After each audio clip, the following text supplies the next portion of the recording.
من فيض مولانا الغفور قرآن رب العالمين جاء لنا نبراس نور فيه السعادة واليقين أسمى المعاني في السطور نسمو بها دنيا ودين نلقى الشفاعة في النشور بدلائل النور المبين في حفظه تحلو الأمور ما خاب من يرجو المعين نلقى الشفاعة في النشور بدلائل النور المبين بدلائل النور المبين.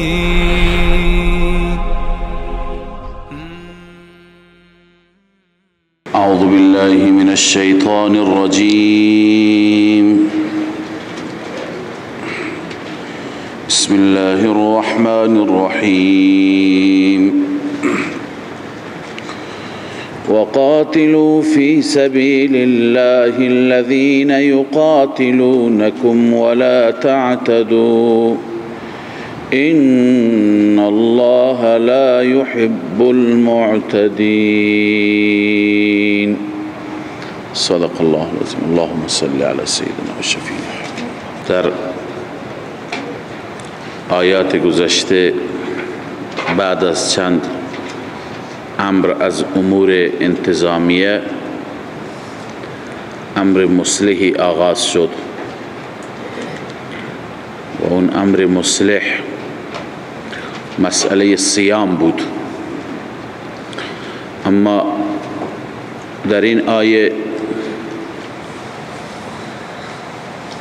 سوالی که مطرح شد اون سوال در رابطه با ماه بود.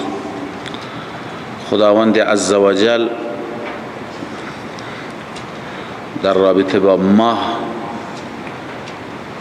بیان می فرمایند، توضیح می دهند که هی مواقیت للناس والحج. اما بحث اینجا هست که سوال چی بود و آیا جواب همان سوال هست یا جواب با سوال مطابقت ندارد. بعضی معتقدند که جواب و سوال با هم مطابقت دارند. سوال از این بود که چرا ماه زیاد و کم میشه، باریک و کامل میشه، کوچک و بزرگ میشه؟ جواب دادند که به خاطر مواقیت شما هست، مواقیت مردم و حج هست. چنانچه ابن جریر می فرماید که ذکر ان رسول الله صلی الله علیه و سلم سئل عن زیادت الاهلة و نقصانها. رسول الله صلی الله علیه وسلم را سوال کردند، ایشون سوال شدند از زیادت ماه و نقصان ماه، اضافه میشه کم میشه، فی اختلاف احوالها، احوالش مختلف. ابن جریر. ولی بعضی معتقدند که سوال با توجه به اینکه سوال مناسبی نبود، پاسخ چیزی دیگه هست. به همین دلیل یکی از رسوم جاهلیت هم اینجا در ادامه پاسخ ذکر شده، ولیس البر بان تأتوا البیوت من ظهورها. اشاره به این هست که این نوع سوالات در بر و نیکی داخل نیستند و حکمت ماه را بیان فرمودند که اصلا فلسفه وجودی ما، حکمت خود حلال این هست که مردم مواقیت خودشون را بشناسند، ایام را بدانند، ماها را بدانند و اعمال را، حج را، روزه را بجا بیاورند. شاه ولی الله رحمه الله معتقدند که بعضی سوال کردند که آیا در حج فقط در ایام اشهر حج لازم هست یا هر وقتی می توانیم حج بکنیم، حج را بجا بیاوریم؟ پس این سوال در مقابل جواب در مقابل این سوال حج هست که فرمود هی مواقیت للناس والحج. اما با این توضیح و با این تقریر باز هم ربط آیه، مناسبت آیه با آیات گذشته زیاد معلوم نمی شود. بنابراین اینطور معلوم میشه که سوال، چون که در آیات گذشته بحث چیه؟ بحث ماه رمضان هست، بحث روزه هست، لذا سوال و جواب در رابطه با روزه بود. سوال اینه، اصل سوال این است که درست روزه فی ذاته موجب قرب الله عزوجل هست، به خاطر خدای تعالی انسان نمی خورد نمی نوشد. اما آیا باید در ماه رمضان باشد یا اینکه انسان فقط 30 روز نخورد ننوشد، امساک بکند، 30 روز کفایت می کند؟ جواب دادند که باید در ماه رمضان باشد و حکمت اصلا ماه و فلسفه وجودی ماه این هست که شما اعمالتون را، عباداتتون را انجام بدهید، بدانید که کدوم ماه تمام شده، کدوم ماه آغاز می شود. ماه شعبان تمام شده، ماه رمضان آغاز شده و ماه رمضان را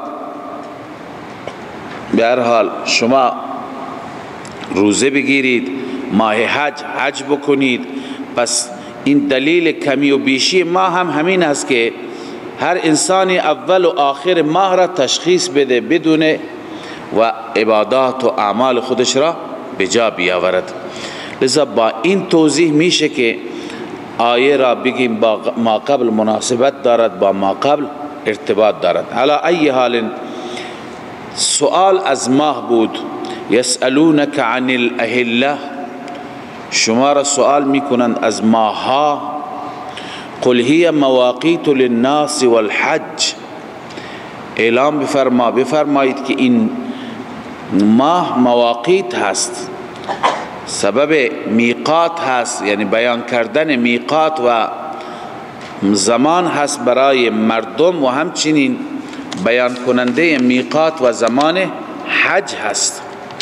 اکنون الله تعالی زجر بیان می‌فرماید که این زجر همراه با تمثیل است، یعنی انسان باید همیشه کاری بکند که اون کار جز کارهای بر باشد، کارهای خوب باشد، کارهای مفید باشد.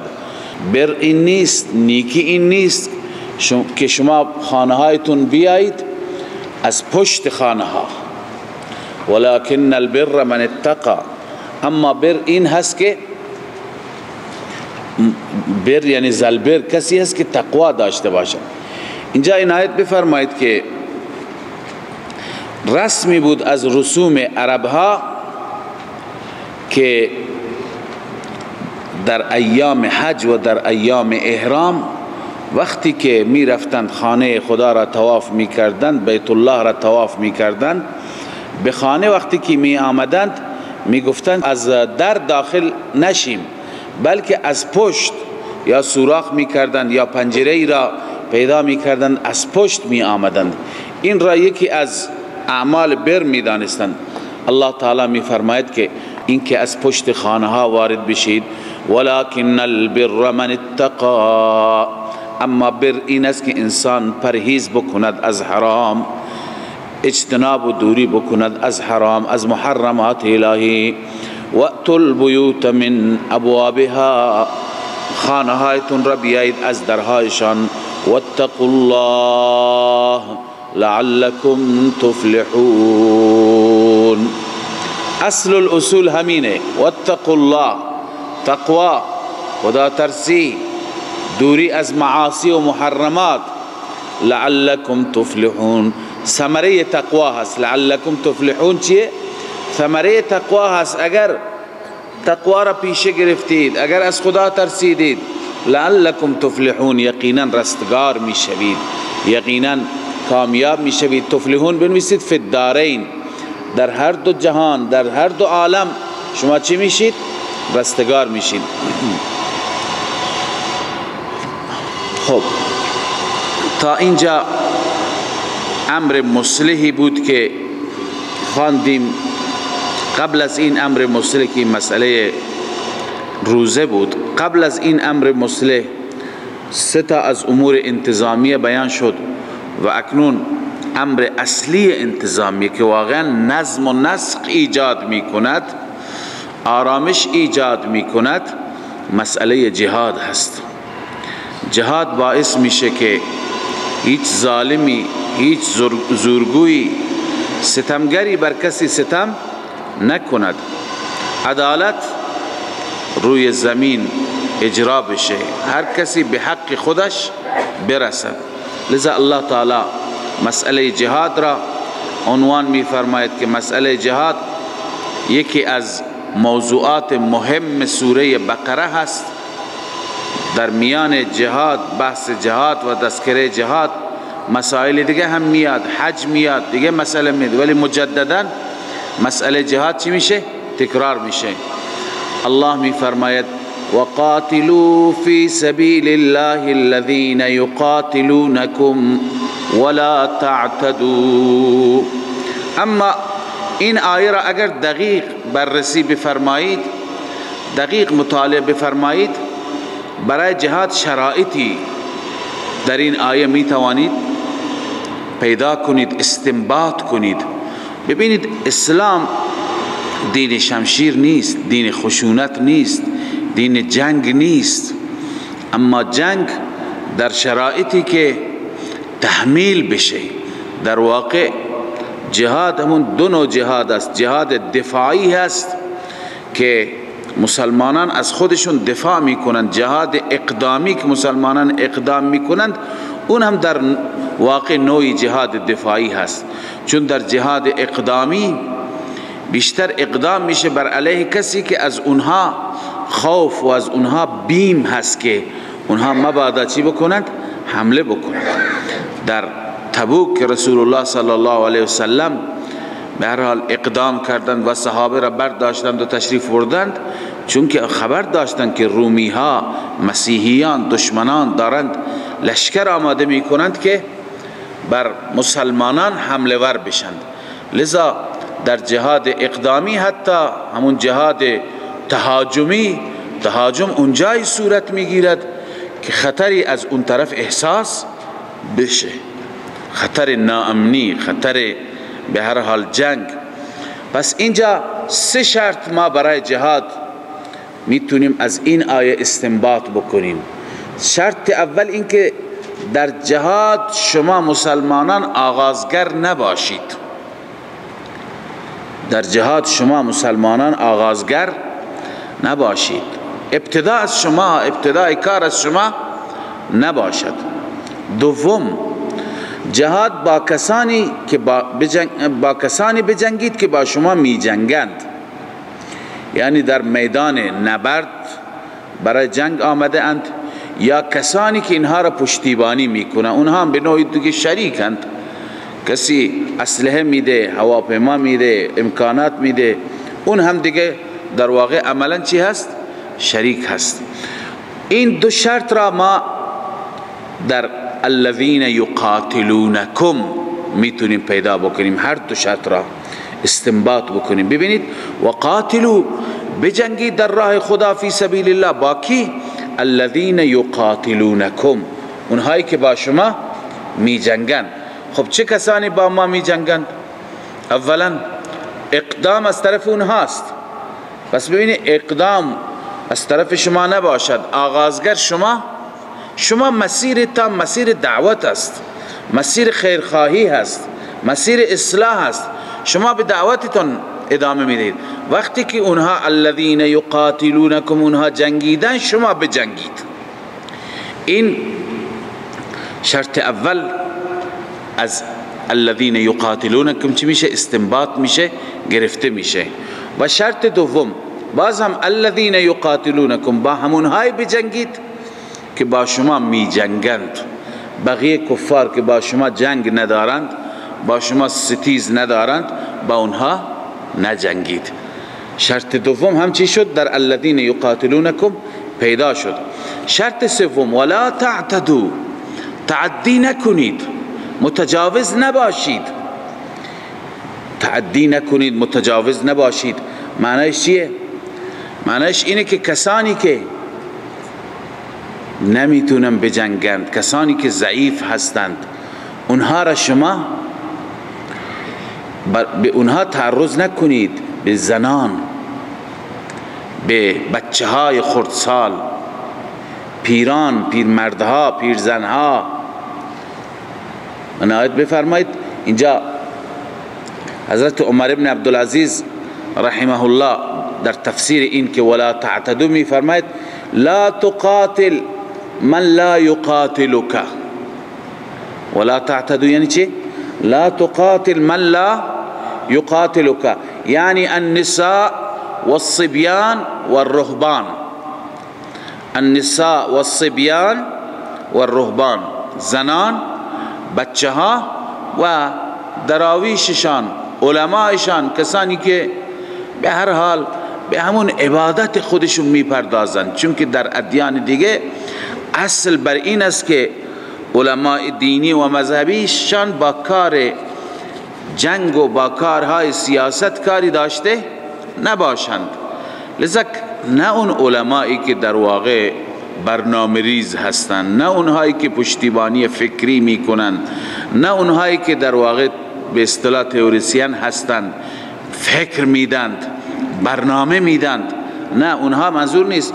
اون رهبانی که کاری نیستند، اونها میدونند و کلیسایشون، اونها میدونند و معبدشون با بقیه مسائل کار ندارند. اونها را هم نکشید. ابن جریر این حواله اصلی بود ابن جریر. پس سه شرط بود: یک، شما اقدام نکنید، شما آغازگر نباشید. دو، فقط با اونهای بجنگید که با شما می جنگند یا جنگ کنندگان با شما را چی می کنند؟ حمایت می کنند، پشتیبانی می کنند. سه، متجاوز نباشید، به زنان و پیران و بچه ها تعرض نکنید. پس امر جهاد را الله تعالی با این شرایط آغاز فرمودند. الله می فرماید وقاتلوا فی سبیل الله الذین یقاتلونکم، بجنگید در راه الله، فی سبیل الله یعنی دین الله و توحیدی، در راه دین الله، در راه توحید الله، اعلاء کلمت الله بجنگید. الذین یقاتلونکم، آنانی که با شما می جنگند. ولا تعتدوا، شما متجاوز نباشید. ان الله لا يحب المعتدین، این علت است بدون شک الله عزوجل دوست ندارد متجاوزین را. المعتدین متجاوزین عن الحدود، خداوند متجاوزین را دوست ندارد، لذا شما تجاوز نکنید. وقتی که جنگ شد دیگه بعد از اون اونها را امان ندید، پناه ندید، نگذاری راحت بشن. وقتلوهم حیث ثقفتموهم، آنها را از پای در آورید، آنها را بکشید هر جا یافتید. آنها را ثقفتموهم ای وجدتموهم، هر جا یافتید. و اخرجوهم من حیث اخرجوکم، آنها را بیرون کنید از آن جایی که شما را بیرون کردند. یعنی مکه مکرمه، مکه مکرمه، سرزمین حرم، سرزمین رسول الله صلی الله علیه و سلم. خب اینجا اشکال مواجه میشیم، سرزمین حرم نیست. اونجا جنگ کردن حرام نیست؟ چرا نیست؟ هست، ولی اونجا عملی داره انجام میگیره که از جنگ کردن به مراتب حرامتره، قبیحتره، زشتره. اون چیه؟ شرک با خدای عزوجل، عبادت غیر الله.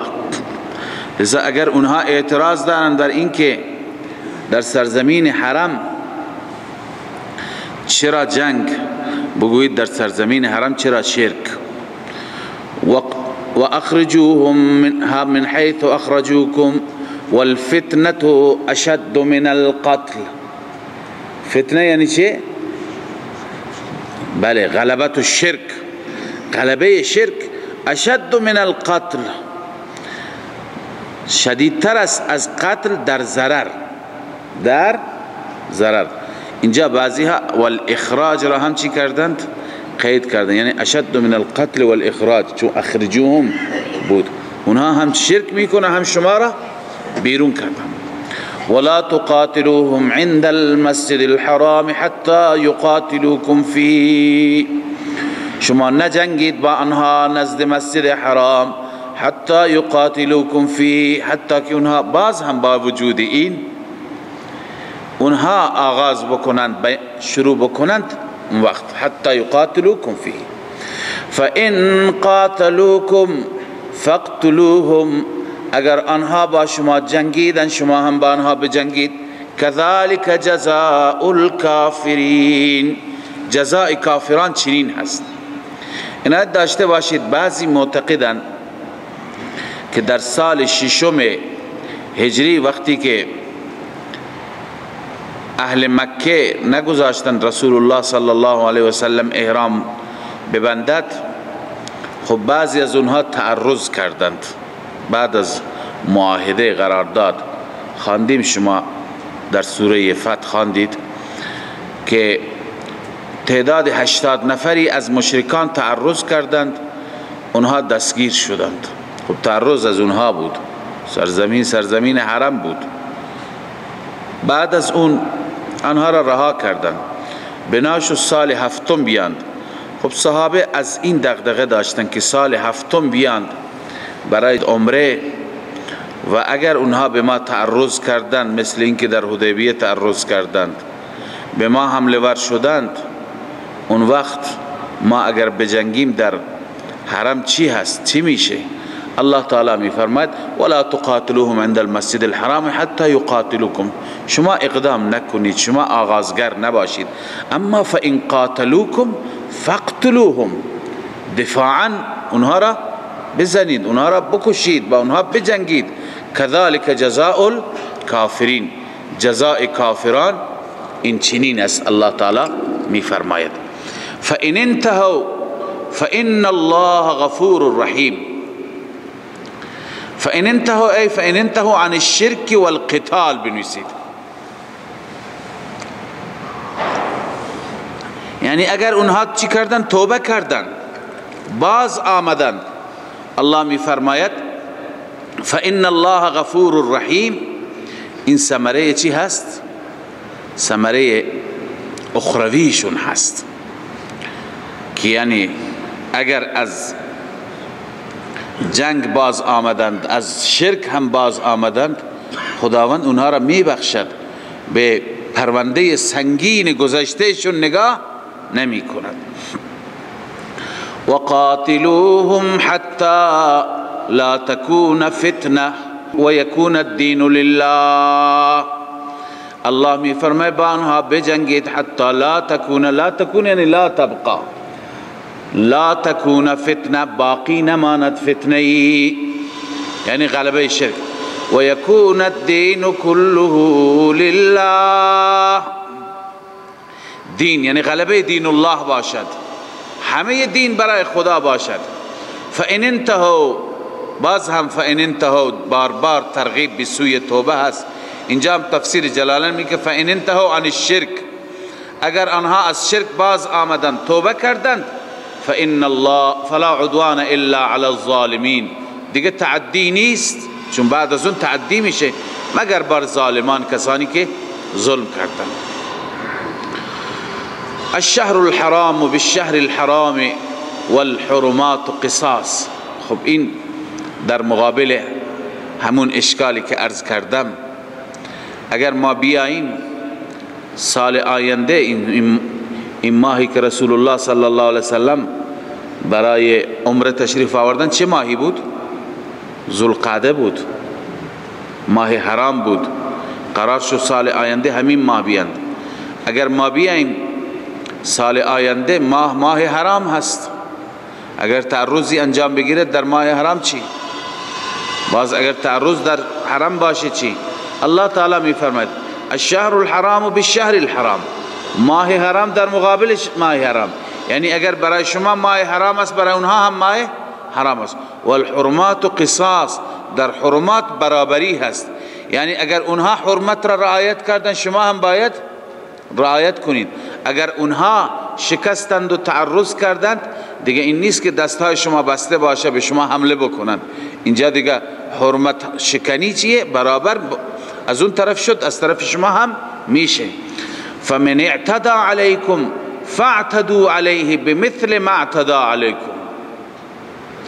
الله می فرماید کسی که بر شما تعدی کرد، متجاوز شد، فاعتدوا علیه، شما هم ببینید اینجا فاعتدوا اعتداء آمده، به هر حال مماثلت و مشابهت برای بخاطر جوار هست، بخاطر همسایگی هست، و الا این که شما انتقام میگیرید این اعتدایی نیست. این از قبیل چی هست؟ جزاء سیئة سیئة هست، در حالی که جزاء سیئه سیئه نیست.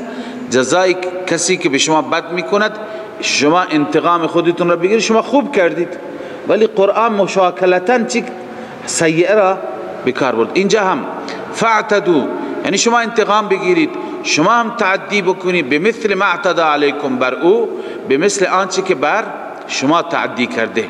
اما واتقوا الله، این نسخه عمل است. اگر این تقوا باشد، خدا ترسی باشد، انسان تعدی نمی کند.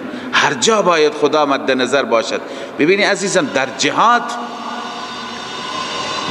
جایی هست که از همه جا بیشتر لازم هست اونجا تعدی انجام نگیرد، اونجا تقوا مد نظر باشد. چون که اونجا مجاهد قدرت دارد، اسلحه دارد، نیرو دارد.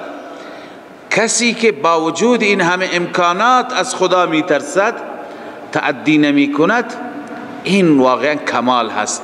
پس اونجا هم خداوند می فرماید واتقوا الله، واتقوا الله واعلموا ان الله مع المتقین. این نسخه تقوا است. تقوا چطور حاصل میشه؟ واعلموا ان الله مع المتقین، یقینا بدانید که خداوند همراه متقیان هست. وقتی که انسان این استحضار را داشته باشد که خدا با متقین هست، خدا با ماست، خب این تقوایش خود به خود چی میشه؟ افزونی پیدا میکند، بیشتر میشه. لذا واعلموا ان الله مع المتقین، این معیت به اعتبار چی هست؟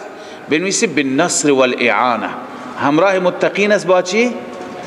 بالنصر والاعانه، با یاری رساندن متقین، اعانه متقین. وانفقوا في سبيل الله ولا تلقوا بأيديكم. امری دیگر از امور انتظامیه،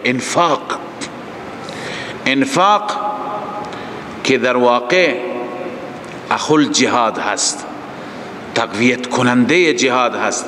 جهاد بدون انفاق مالی به پیش نمیره، تقویت نمیشه. لذا الله تعالی ترغیب علی الانفاق میدهند. الله می فرماید و انفقوا فی سبیل الله، خرج کنید در راه الله، ولا تلقوا بایدیکم الی التهلکه، و خودتان را با دستهای خودتان به هلاکت نیندازید. ببینید هلاکت، خودمون را با دستهای خودمون به هلاکت انداختن یعنی چی؟ یعنی جهاد را ترک کنیم، انفاق را ترک کنیم. علامه آلوسی عین همین کلمات را نوشته ولا تلقوا بأيديكم الى التهلكه بترك الغزو والانفاق فيه، بترك الغزو والانفاق فيه. با ترک کردن جهاد و انفاق در جهاد. اقوامی که جهاد را ترک کردند، اقوامی که این فریضه مهم الهی را کنار گذاشتند، اونها با ذلت مواجه شدند، ذلیل شدند. اما اقوامی که جهاد را احیا کردند، زنده کردند، این اقوام واقعا عزیز شدند. الله تعالی بهشون عزت داد.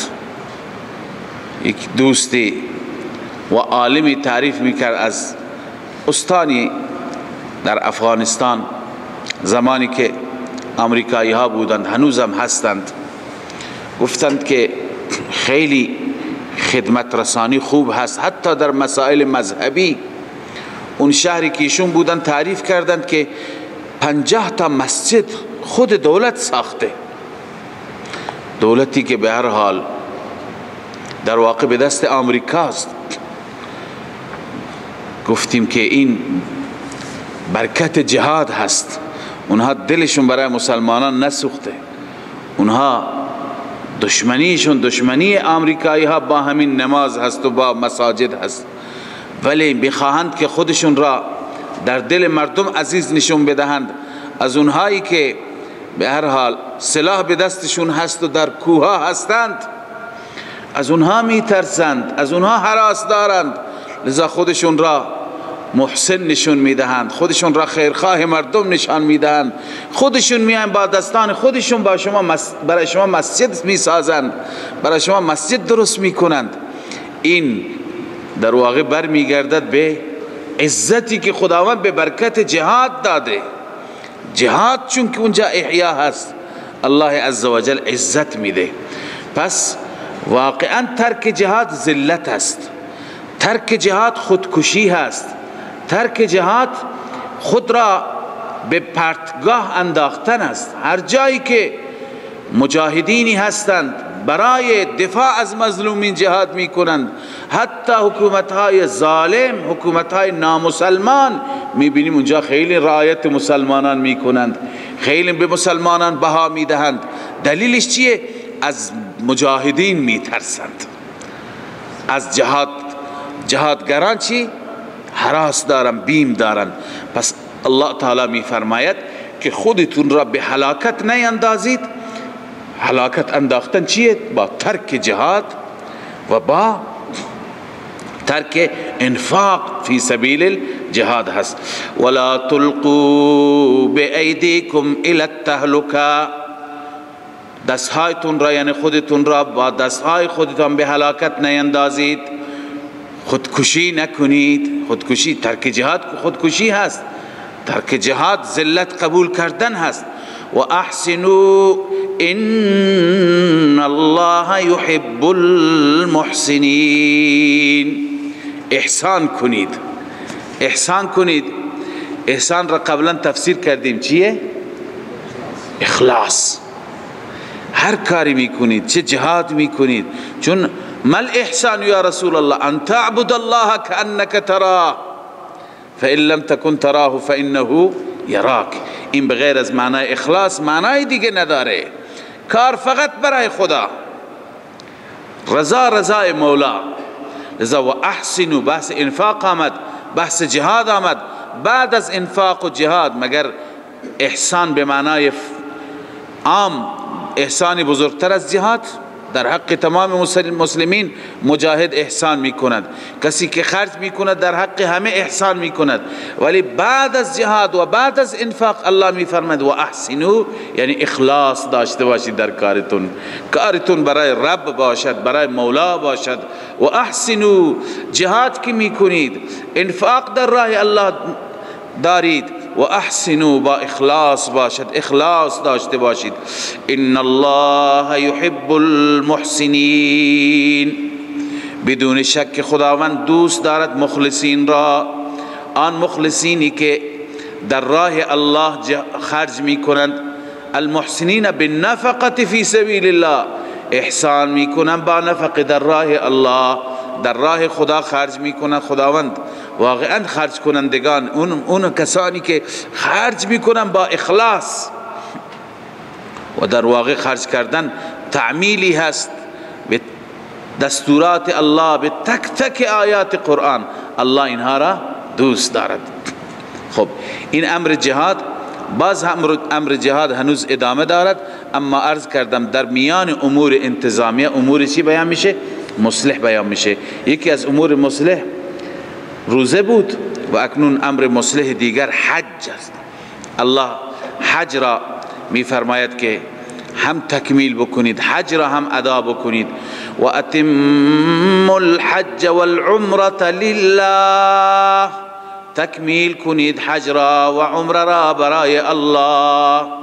چون آمدن رسول الله صلی الله علیه وسلم برای عمره نگذاشتند، احصار شد، لذا الله می فرماید فإن احصرتم فما استيسر من الهدی. احصار به معنی جلوگیری، ممانعت. فإن احصرتم ای منعتم، شما محصر شدید، جلوش شما را گرفتند. به سبب چی؟ یا به سبب احصار، گاهی به سبب مریضی هم میشه، گاهی به سبب دشمن میشه. لذا من مرض او خوف عدو، مرضی بود یا دشمن بود. الله می فرماید فما استیسر من الهدی، بجای این احرامی که بستید برای حج، برای عمره، آنچه که برای شما میسر هست از قربانی. هدی انسان بکشد، قربانی بده تا اینکه خودش را، در واقع دم احرام هست، تا که خودش را حلال کند، آزاد بکند. اما تا زمانی که این هدی به محلش نرفته، محلش کجاست؟ حرم است. تا زمانی که هدی به اونجا نرسیده و ذبح نشده، تا اون زمان شما اجازه نداری خودتون را چی بکنید؟ آزاد کنید، حلق رأس بکنید، موهایتون را اصلاح بکنید. ولا تحلقوا رؤوسكم حتى يبلغ الهدي محله، شما سرهایتان را حلق نکنید تا اینکه این هدیه، این قربانی به محلش برسه، یعنی به حرام. فمن كان منكم مريضا او به اذى من رأسه، هر کسی که مریض بود یا به سرش ایذایی بود، سرش مشکل داشت، ناراحتی داشت، ففدیه من صیام او صدقه او نسک، بر او فدیه هست، یعنی در مقابل اون دم فدیه بده. فدیه چیه؟ من صیام 3 روز روزه گرفتن، او صدقه یا صدقه بر 6 مسکین صدقه کردن، او نسک یا قربانی که همین جا بکشد. فاذا امنتم من الاحصار، هرگاه ایمن شدید، احصار تمام شد، یا مریضی از بین رفت، یا خطر دشمن تمام شد، اکنون فمن تمتع بالعمرة الى الحج فما استيسر من الهدي، هر کسی که تمتع بکند یعنی بهره بگیرد، بالعمرة الى الحج، به عمره به سوی حج، یعنی چه؟ یعنی عمره همراه با حج این بهره را بگیرد. ببینید سفر حج است، ماه حج است. عمره همیشه میتونی بکنی، هر ماهی بری عمره مجازی، ولی برای حج فقط همون 3 ماه، شوال، ذیقعد، ذیحج، در اون 3 ماه میتونی احرام ببندی.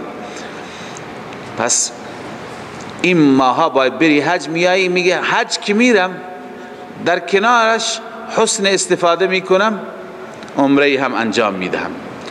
بعضی از صحابه مخالف بودن با این، میگفت این سفر خالصتا باید برای حج باشه، من جمله عمر فاروق رضی الله تعالی عنه، استفردات ایشون بود، میگفت این سفر باید برای حج باشه، کسی اجازه نداره عمره بکنه، اون مخصوص رسول الله بوده. و سالی که رسول الله حج کردن، رسول الله 1 بار حج کردن، لذا کسی دیگه اجازه نداره. اما کسی که در کنار حج عمره هم میکند، عمره جداگانه ای میکند قبل از حج و بعدا خودش را حلال میکند، آزاد میکند و منتظر میشه برای ایام حج، و این متمتع هست.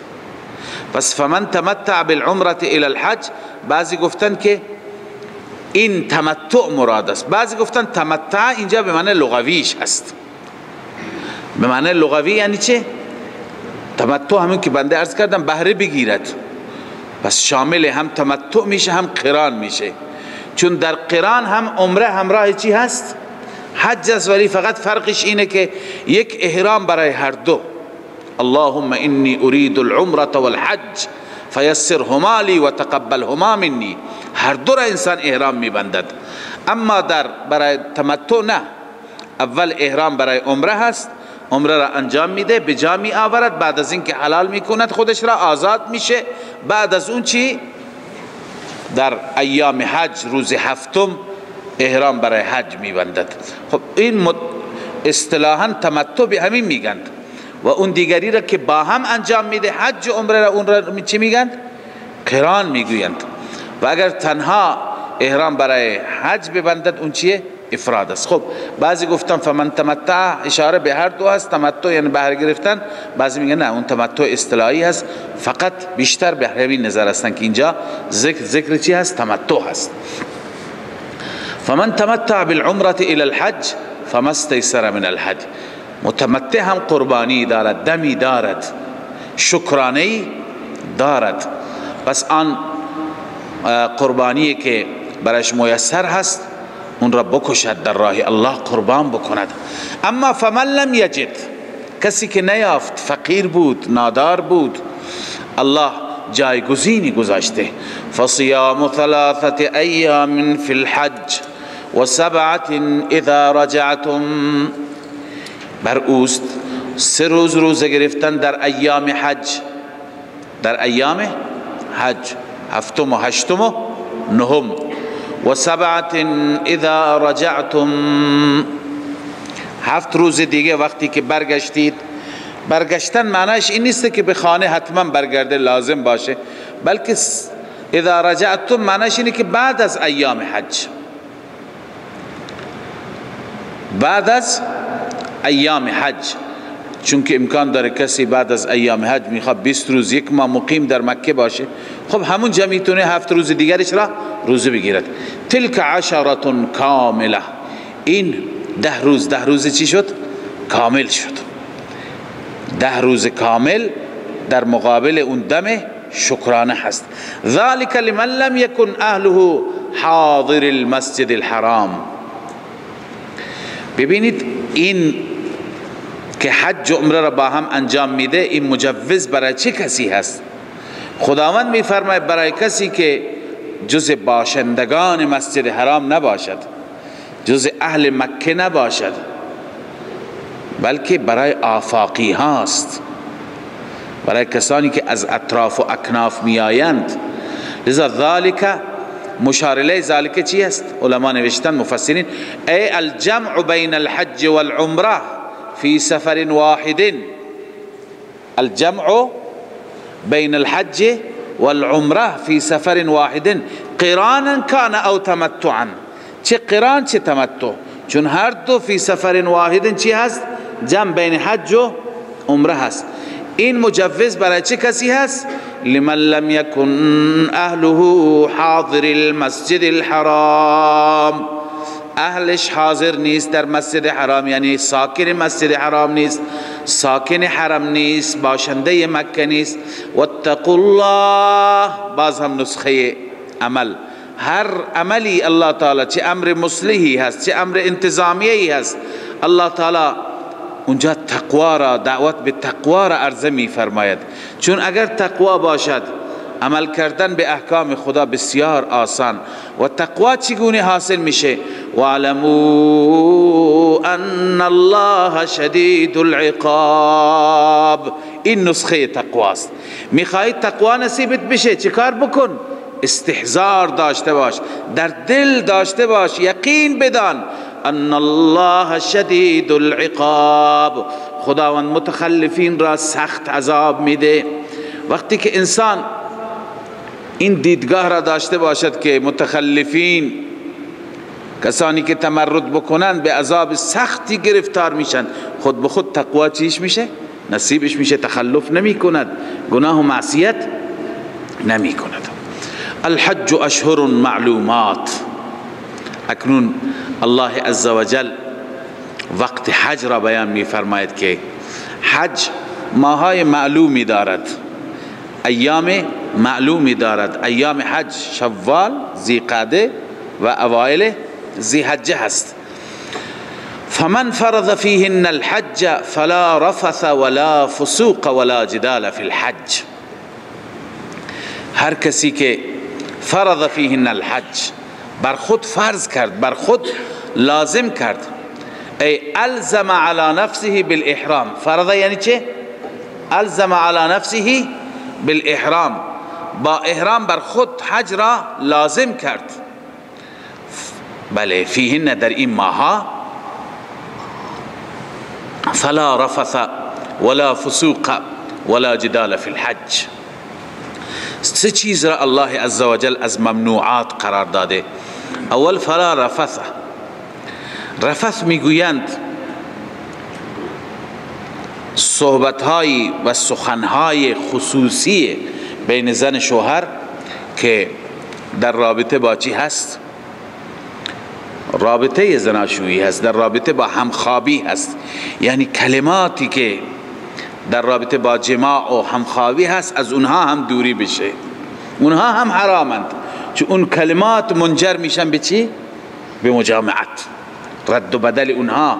حتی در اون باب اجازه ندارن یک جمله با هم صحبت بکنن. ولا فسوق. فسوق میگویند کلماتی که باعث چی میشند؟ معاصی میشند. کلمات معاصی، کلمات گناه، مثل دشنام دادن، فحش دادن، سب و شتم، بد و بیراه گفتن. هیچ کسی را اجازه ندارد انسان که بد بگه. ولا جدال. و همچنین جنگ کردن نیست در حج. ولا جدال فی الحج. ولا جدال ای ولا مراء مع الرفقاء والخدم والمکارین. درگیر شدن نیست. جنگ کردن اونجا اجازه جنگ نیست. همراه با رفقای خودش یا همراه با خدمی که خدمت میکنند یا همراه با کسانی که به هر حال ماشین دارن، سواری دارن، به کرایه انسان را این طرف اون طرف میبرند. این مسئله متاسفانه اتفاق زیاد میفته. جایی که الله عزوجل بر اساس هر جایی اون نوع گناهان را، اون نوع معاصی را یاد میکنه. بیشتر در سفر حج سفر شلوغی هست، ازدحام هست. اونجا انسان به هر حال به تنگ در می آید. باید صبور باشد، باید تحمل بکند، باید بیندیشد که سرزمینی که آمده چه سرزمینی هست. برای یه چیز بی ارزش، برای مثلا جایی، برای غذایی، برای لقمه نانی انسان درگیر نشه. بیشتر حاجی ها اینها را رعایت نمی کنند. با رانندگان درگیرند، با عرض کنم که صاحبان هتل درگیرند، با صاحبان رستوران درگیرند، با رفقا درگیرند، به خاطر جا، به خاطر اتاق، به خاطر خیمه. اینها را الله عزوجل پیش بینی فرموده. انسان جایی رفته که این مسائل پیش پا افتاده هستند، اینها ارزشی ندارند. بهترین جا را او میگیره بذار بگیره، اشکالی. هر کسی از حجاج باید اینها را چی بکند؟ رعایت بکند. و ما تفعلوا من خیر یعلمه الله. این سه تا فریضه سلبی بودند. فریضه اول لا رفث، فریضه دوم لا فسوق، فریضه سوم لا جدال، و این فریضه چهارم هست، فریضه ایجابی هست. هر کار خیری که انجام میدهی الله میداند، یعلمه الله، خدا میداند. این ترغیب به طرف هم کار خیر هست، هم به طرف اخلاص هست. اولا هر کاری که انجام میدی اخلاص داشته باش و کار خیر انجام بده، چون الله میداند. خدمت حجاج بکن، طواف بکن، عبادات نفلی، تلاوت، درود، صلوات. لذا الله تعالی این فریضه ایجابی را برای حجاج بیان می‌فرماید. و پنجم و تزودوا فإن خير الزاد التقوى. تزودوا، برای خودتون زاد و توشه بردارید، زاد و توشه بردارید، نیازهای سفرتون را بردارید. فإن خیر الزاد التقوى، بهترین زاد، بهترین توشه چی هست؟ تقوا، یعنی اجتناب از سؤال، دوری کردن از گدایی، از خواستن. خیلی ها هستند که این نکته را هم رعایت نمی کنند. خب مفسرین که نوشتن این در رابطه با اهل یمن بود، درسته مصداقش اهل یمن، ولی بنا نیست تا قیامت مصداقش اهل یمن باشه. مصداقش امروز اهل ایران میتونه باشه، اهل پاکستان میتونه باشه. اولا تفسیر مدارک اینجا نوشته و کان اهل الیمن لا یتزودون، اهل یمن با خودشون زاد و توشه چیزی بر نمی داشتن. و یقولون نحن متوکلون، ما متوکلیم، خدا درست میکنه، میریم همونجا. فیکونون کلا علی الناس، بر مردم بار میشدند، سر سفره این میرفتن، سر سفره اون میرفتن، اونم به اندازه خودش داره دیگه. فنزل فیهم، این آیه در رابطه با اونها نازل شده. امروز هم توجه بفرمایید، خیلی از افراد هستند که از راههای غیر قانونی میرند، آزاد میرند، از بلاد دیگه میرند، اونجا فکری برای جای خودشون ندارند. عیناً این عبارت را یادداشت کردم که ببینیم مصداقش امروز هم هست. بگن که هتل گرفتی، جا داری، میگه توکل بر خدا، خدا درست میکنه. اونجا میرن تو خیمه های کسانی که برای خودشون خیمه گرفتن، تو اتاق های کسانی. کلن علی الناس هست یا نیست؟ کلن علی الناس هست. میرن سر سفره های مردم، جای رخت خوابی از خودشون ندارند، برنامه ریزی برای خودشون نکردند، میرن مزاحم بقیه مردمی که تو کاروان ها هستند، بقیه مردمی که دارند اونجا مزاحمت میکنند. لذا همین الله تعالی فرمود فقط تزودو، اون زاد و اون توشه‌ای که در یک خورجینی بود و در یک بقچه‌ای بود و نان و تکه خرمایی بود، اون را اطلاق نمیشه. در هر زمانی مطابق اون زمان انسان باید برنامه ریزی بکنه. زاد و توشهش را برای امروز کسی که میخواد بره، از همین جا اتاقش معینه، از همین جا به هر حال سواریش، اتوبوسی که با او رفت و آمد میکنه، همه چیزش برنامهش. لذا انسان توکلا نره، باید این برنامه ها را بکنه. قبلا هستن جاهای، کشورهایی که همینطور آزاد میبرند، اونها هم یک مقدار پول بیشتری میگیرن، این برنامه ریزی ها را برای حجاج میکنن، ولی حجاج متوکل ماشاءالله این پول واریز نمی کنند. میگن اونجا به هر حال هم شهریان خودمون هستن، هم لباسهای خودمون هستن، اونجا خدمت ایشون میریم. در حالی که اینجا هست مزاحمت هست، اونجا هر یکی مسافر هست، هر یکی به اندازه یک نفر امکانات داره، جا داره. لذا اینها را باید حجاج بزرگوار رعایت. و تزودوا فإن خیر الزاد التقوى، لذا توشه بردارید. بهترین توشه چیه؟ تقوا هست، یعنی اجتناب از سؤال، دوری از گدایی. واتقون یا اولی الالباب، از من بترسید. بنویسید در تعمیل احکام، این احکام خدا را به جا بیاورید، عمل بکنید، مو به مو، قدم به قدم. ای عقلمندان از من خدا بترسید. و آخر دعوانا ان الحمد لله رب العالمين. من فيض مولانا الغفور قرآن رب العالمين، جاء لنا نبراس نور فيه السعادة واليقين، أسمى المعاني في السطور نسمو بها دنيا ودين، نلقى الشفاعة في النشور بدلائل النور المبين، في حفظه تحلو الأمور، ما خاب من يرجو المعين، نلقى الشفاعة في النشور بدلائل النور المبين، بدلائل النور المبين.